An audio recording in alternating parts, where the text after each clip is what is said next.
कि इस गुड़िया की कई कठपुतलियों में जान है और शायर यह तमाशा देखकर हैरान है और मसलत आमेज होते हैं सियासत के कदम, तो न समझेगा सियासत तो अभी नादान है। सवाल यह है कि दीपेंद्र सिंह हुड्डा जैसा नेता बगैर तैयारी के कोई भी कदम या कोई भी बयान नहीं देते।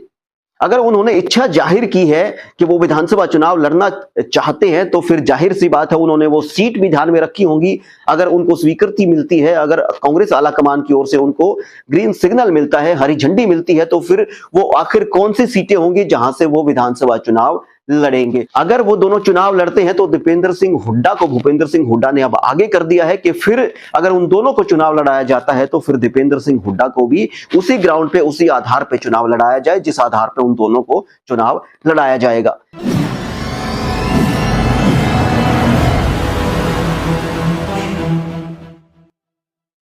नमस्कार, मैं हूं राहुल आर्य। मशहूर शायर दुष्यंत कुमार की कुछ पंक्तियां हैं कि इस गुड़िया की कई कठपुतलियों में जान है और शायर यह तमाशा देखकर हैरान है और मसलत आमेज होते हैं सियासत के कदम, तो न समझेगा सियासत तो अभी नादान है।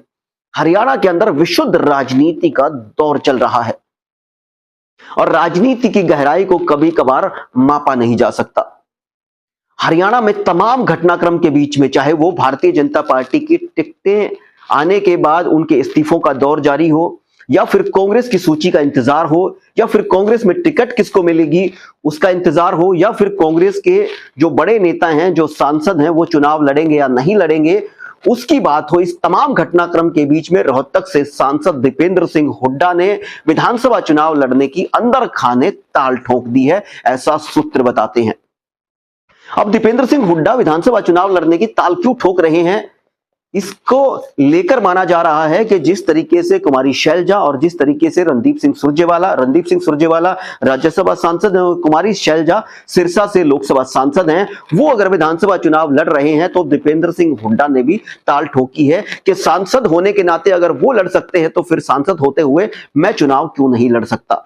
अब कांग्रेस आलाकमान के सामने मुश्किल ये है कि अगर वो दीपेंद्र सिंह हुड्डा के विधानसभा चुनाव लड़ने के प्रस्ताव को अस्वीकार करती है तो फिर उनको कुमारी शैलजा और रणदीप सिंह सुरजेवाला के प्रस्ताव को भी अस्वीकार करना पड़ेगा। और अगर कुमारी शैलजा और रणदीप सिंह सुरजेवाला के प्रस्ताव को इस आधार पर स्वीकार किया जाएगा कि वो सांसद हैं और वो चुनाव लड़ना चाहते हैं और उनको स्वीकृति कांग्रेस आलाकमान या कांग्रेस कमेटी की ओर से दी गई है, तो फिर दीपेंद्र सिंह हुड्डा के भी जो प्रस्ताव है उसको स्वीकार करना पड़ेगा, उनको भी विधानसभा चुनाव लड़ाना पड़ेगा। माना जा रहा है कि जो दीपेंद्र सिंह हुड्डा का ये जो कदम है वो एक जवाबी कदम है, एक काउंटर स्टेप है रणदीप सिंह सुरजेवाला और कुमारी शैलजा के कदम के मुकाबले। अब कांग्रेस आलाकमान क्या मैसेज देता है और कांग्रेस आलाकमान आखिर क्या फैसला करता है, वो आने वाले वक्त के अंदर दिलचस्प रहेगा। अब सवाल यह है कि दीपेंद्र सिंह हुड्डा जैसा नेता बगैर तैयारी के कोई भी कदम या कोई भी बयान नहीं देते। अगर उन्होंने इच्छा जाहिर की है कि वो विधानसभा चुनाव लड़ना चाहते हैं तो फिर जाहिर सी बात है उन्होंने वो सीट भी ध्यान में रखी होंगी। अगर उनको स्वीकृति मिलती है, अगर कांग्रेस आलाकमान की ओर से उनको ग्रीन सिग्नल मिलता है, हरी झंडी मिलती है, तो फिर वो आखिर कौन सी सीटें होंगी जहां से वो विधानसभा चुनाव लड़ेंगे, उनकी भी चर्चा करेंगे। उससे पहले जिक्र कर लेते हैं कि भूपेंद्र सिंह हुड्डा ये चाहते हैं कि कुमारी शैलजा हो या रणदीप सिंह सुरजेवाला हो, वो लोकसभा या राज्यसभा के सांसद हैं और वो विधानसभा का चुनाव ना लड़े, क्योंकि कांग्रेस आलाकमान के लिए लोकसभा के अंदर जो सांसद हैं उनकी गिनती बहुत महत्वपूर्ण है, एक एक सांसद बहुत महत्व रखता है। अगर वो चुनाव लड़ेंगे तो फिर उनको यहां पर लोकसभा से अपना इस्तीफा देना पड़ेगा और फिर हरियाणा के अंदर लोकसभा का बाय इलेक्शन होगा और फिर ये जो चीज है राजनीति है और आगे चली जाएगी। इस तमाम स्थिति से बचने के लिए चाहे वो कांग्रेस आलाकमान हो या फिर भूपेंद्र सिंह हुड्डा हो, वो दोनों ये चाहते हैं कि कुमारी शैलजा हो या रणदीप सुरजेवाला हो वो चुनाव ना लड़े।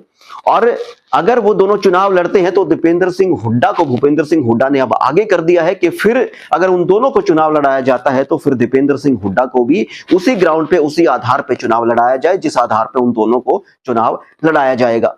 अब कांग्रेस आलाकमान क्या करती है क्या नहीं करती है वो देखना बड़ा दिलचस्प होगा। खैर, अब बात करते हैं कि आखिर दीपेंद्र सिंह हुड्डा को अगर स्वीकृति मिलती है और कांग्रेस आलाकमान इस तमाम स्थिति से बचने के लिए सीधा सा रास्ता निकालता है कि तीनों सांसद चुनाव लड़े विधानसभा का, तो फिर आखिर वो कौन सी सीटें होंगी जहां से दीपेंद्र सिंह हुड्डा चुनाव लड़ सकते हैं। तो पहली जो सीट है वो है बेरी की सीट, बेरी विधानसभा क्षेत्र।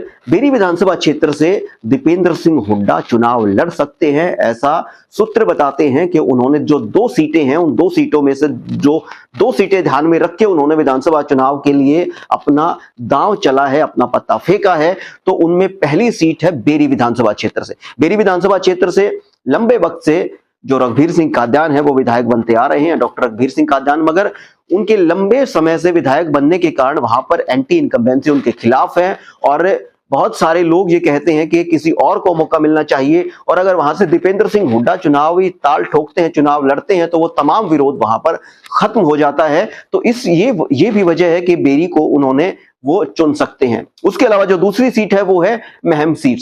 महम सीट से पूर्व मंत्री आनंद सिंह डांगी के बेटे बलराम डांगी अपनी दावेदारी जता रहे हैं और जिस तरीके से चर्चा है कि उनकी टिकट को लेकर भी कोई संशय नहीं है, मगर वहां भी लंबे वक्त से जिस तरीके से जो आनंद सिंह डांगी है वो राजनीति करते रहे हैं, तो कांग्रेस के कुछ लोग हैं, कांग्रेस का एक धड़ा है जो चाहता है कि आनंद सिंह डांगी के अलावा किसी और को चांस दिया जाए।